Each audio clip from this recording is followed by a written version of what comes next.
आपको क्या लगता है हम लोग आज़ाद हो गए हैं? हम अक्सर सोचते हैं कि कॉलोनियलिज्म खत्म हो चुका है, जब पावरफुल कंट्रीज दूसरे देशों पर रूल किया करती थी। लेकिन आज एक नया ही सिस्टम एग्जिस्ट करता है, जहाँ कंट्रीज दूसरी कंट्रीज के ऊपर डायरेक्टली रूल तो नहीं करती, बल्कि दूसरी कंट्रीज के अंदर military bases, ports and strategic projects establish करती है। जैसे कि यूएस के बेसेस दुनिया के कई इंपॉर्टेंट रीजन्स पर एस्टेब्लिश हैं, जैसे जापान, साउथ कोरिया, जहाँ से वो एशिया पर स्टेबिलिटी मेंटेन करता है, जर्मनी और इटली में भी, जहाँ से वो यूरोप की सिक्योरिटी स्ट्रक्चर को सपोर्ट करता है, और मिडल ईस्ट जैसे कतर, बहरान, जहाँ से वो ऑयल रूट्स और रीजनल कॉन्फ्लिक्ट्स को मॉनिटर करता है।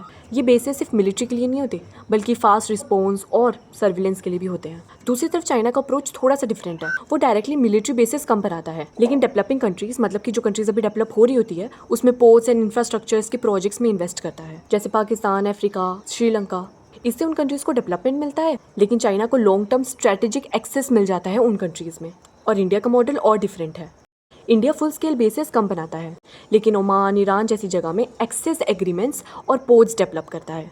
पर क्वेश्चन ये है कि ये सारा कुछ डेवलपिंग कंट्रीज़, मतलब वो कंट्रीज़ जो अभी डेवलप हो रही है, या अंडर डेवलप कंट्रीज़ जो कि डेवलप नहीं है, उनमें ही होता भी है, क्योंकि उन कंट्रीज़ में इन्वेस्टमेंट की ज़रूरत होती है और पावरफुल कंट्रीज़ को एक्सेस मिल जाता है। लेकिन इसका मतलब ये नहीं है कि डेवलप्ड कंट्रीज़ में ये सारी चीज़ें नहीं होती, क्योंकि जैसे कि हमने देखा कि यूएस ने अपने बेसिस जर्मनी और जापान जैसे डेवलप्ड कंट्रीज़ में भी बनाए रखे हैं। तो ये गेम सिर्फ डेवलपमेंट का नहीं, बल्कि लोकेशन और स्ट्रेटेजिक इंपॉर्टेंस का भी है।